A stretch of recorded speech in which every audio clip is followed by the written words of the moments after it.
Start with just a big thank you to Divya and the rest of the organization panel. I've been super impressed this week with the efficient moderation that's been going on. So thank you for that and for making this happen. So as Divya said, I work on the Libfabric team, and I'm currently focusing on adding device support to the OFI shared memory provider for allowing intranode device-to-device communication.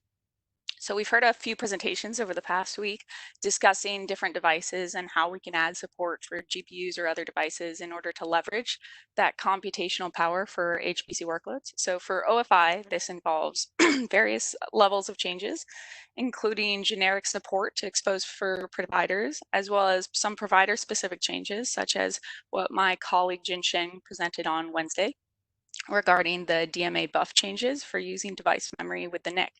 Another area for adding the support is specifically in our shared memory provider, which is what I will be presenting on today. So in this presentation, I will be giving an overview of what is involved in GPU support for the shared memory provider, the OFI changes and additions that we have added to expose and facilitate that support with applications and middlewares, the specific shared memory protocols and how we are modifying those in order to provide better device support, and also the generic device-specific operations that we've identified to provide device support across the board for providers to leverage. I'll note right now that this is all work in progress and the specifics are constantly being modified and adjusted. So I will not be providing any performance data, but rather just discussing the goal and the current and planned changes going on, all of which is experimental. So next slide. So when we talk about adding GPU to GPU communication and OFI for the shared memory provider, what we're talking about is modifying the existing shared memory architecture on the left that provides transfers from host memory for execution on the CPU and adding support for various types of GPU and interfaces on the right. So the shared memory provider can hook into these low-level software APIs for different types of GPUs.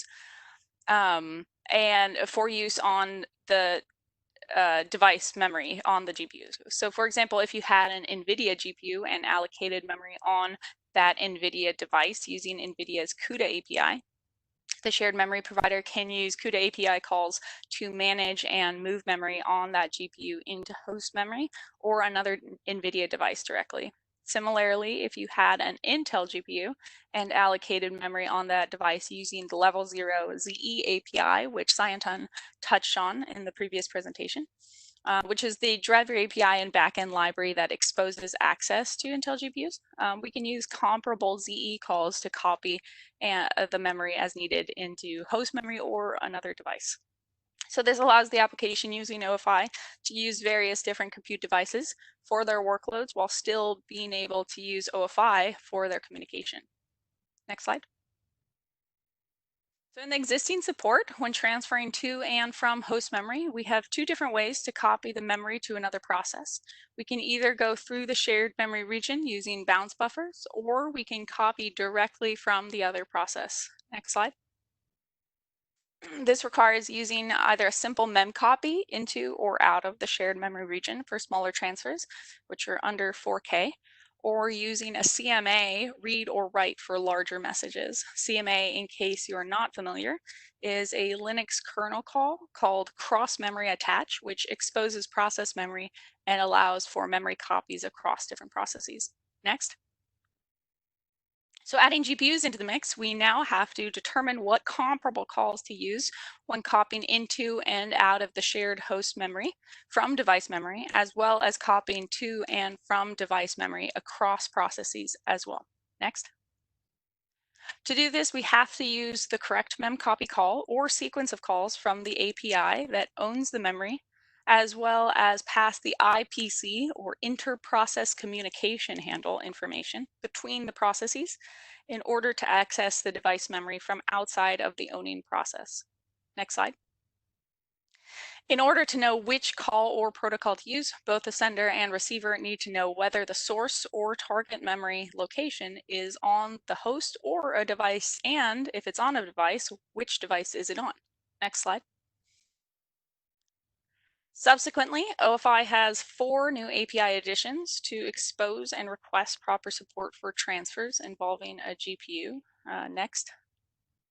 The First change is just a simple capability bit, HMEM, for heterogeneous memory, which the application can use to request a provider support or enable transfers to and from devices. If requested by the application, any providers that have not added GPU support should fail the FI get info call. Next slide. The second change is a new memory registration mode, FIMR-HMEM, which specifies that the application should register all device memory and also provide the interfaces with which they were allocated. So this eliminates the need for a provider to query all the devices to determine where the buffers are located. Next.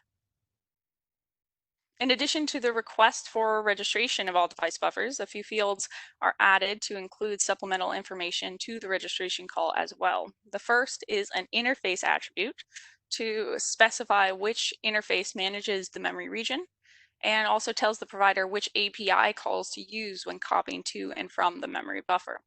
So here we have defined types of interfaces for host memory, FIHMEM system, also for NVIDIA GPUs, FIHMEM CUDA, and Intel GPUs, FIHMEM ZE, telling us which library calls to use for that registered buffer.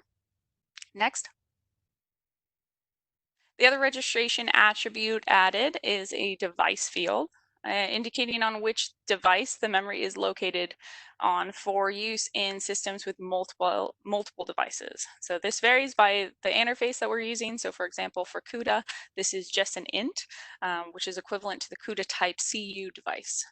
So those are the 4 additions to expose and facilitate the device support between the application and the provider. Next.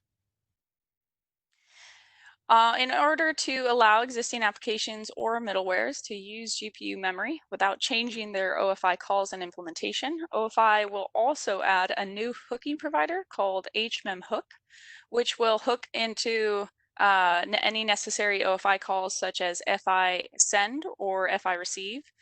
It'll determine the location of the memory, then cache and register the memory buffer with the proper attributes for use by the provider.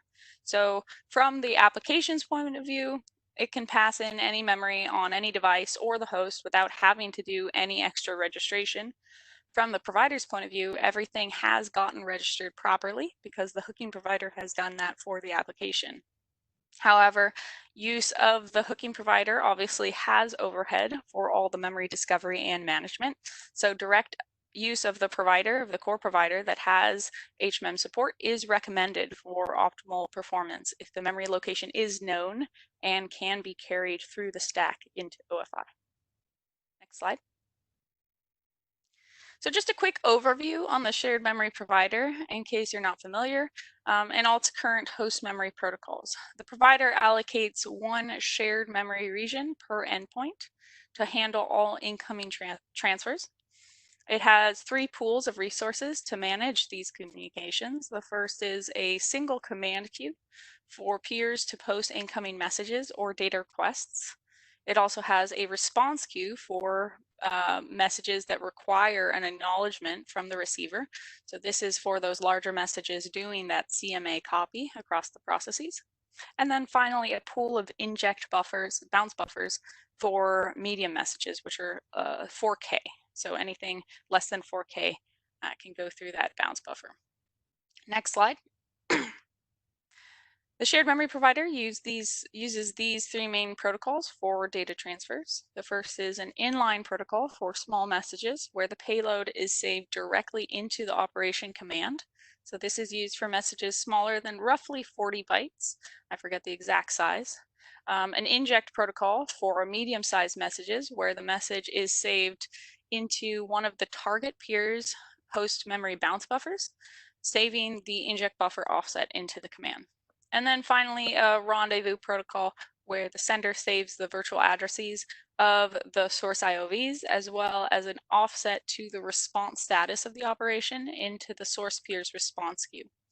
The receiver will then do a CMA read of the source data and update the response status once the operation is complete.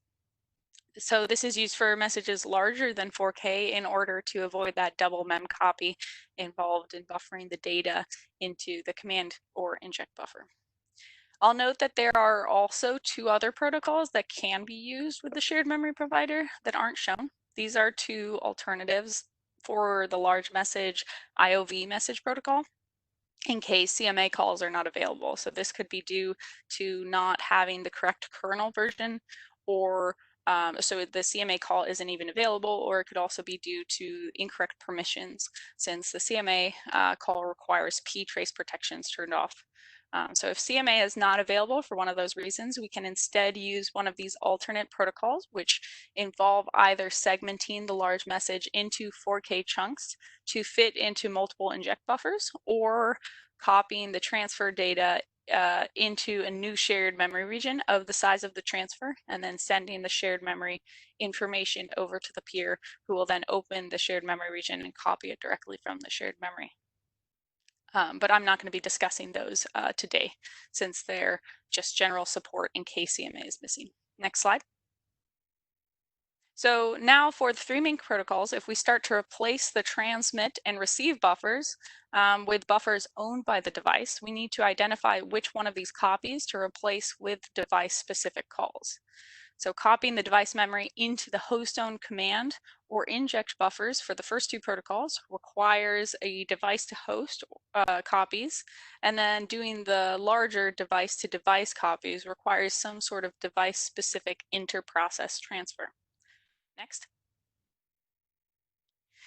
The device host and host device copies can be replaced with similar intra-process device mem copy calls, while the inter-process support can be added by having the peer get an IPC handle for the buffer, sending it to the peer, and having the peer open the IPC handle for use in its device copy. Next.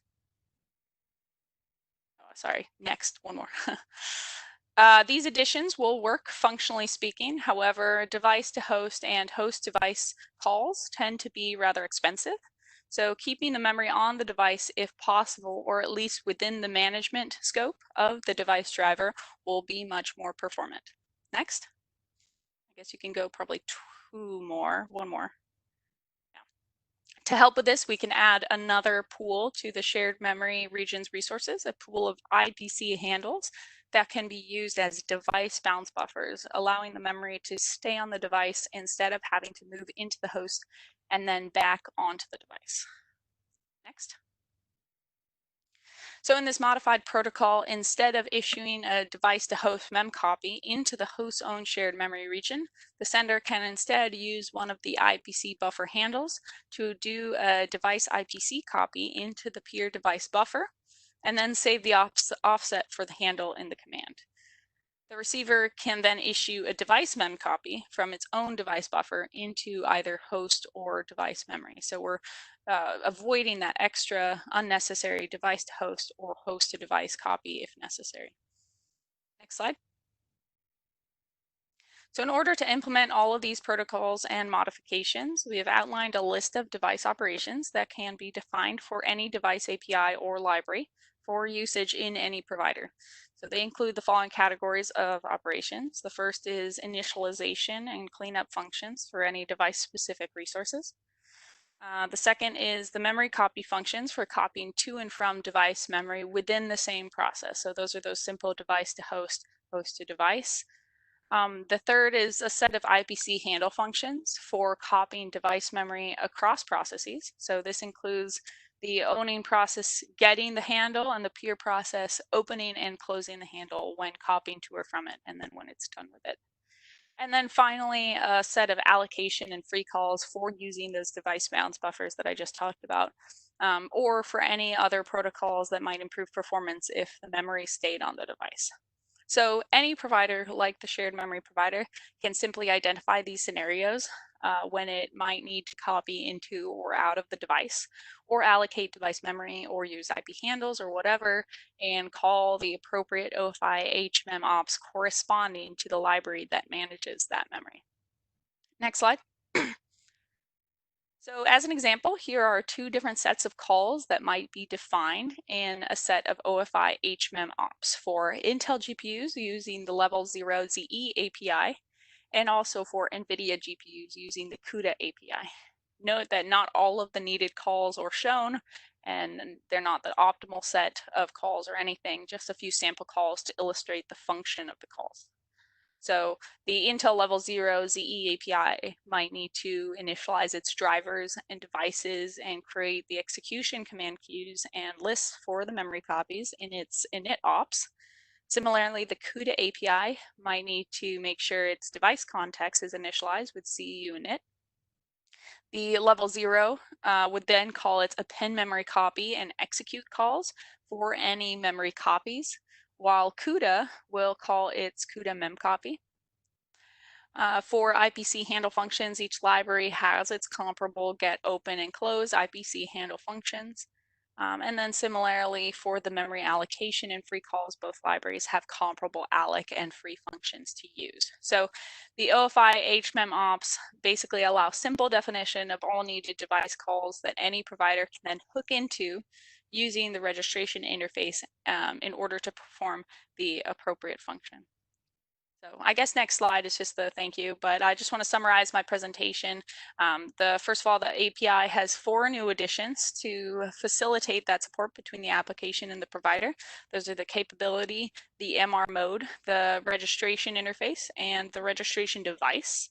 There will also be a hooking provider available for existing applications to use device memory without having to make any changes. The shared memory provider can add device support by using these device-specific device to host mem copies and also adding IPC handle exchange. To help with the expensive copies between device and host, the shared memory provider can also add device bounce buffers, which will allow the memory to stay on the device instead of migrating back and forth between the device and host. And then finally, to provide all this functionality that a provider might need when adding device support, we've added a generic OFI HMEM ops struct to outline all those necessary calls that need to be device or interface specific in order to minimize the changes needed for those providers to add device support. And with that, I will take questions. Thank you, Alexia. I am having a very slow set of audience today, not getting many questions. I can relate to that. So It's Friday, long week. Yeah, so no, I don't have any questions for you today, but I would like to thank you for your I'll time. just throw out there that this development is constantly being done. We're working on it right now. So if you do want to participate in this development, please take a look at the Libfabric, pull requests or issues and join in. Thank you so much. Thank you, Alexia.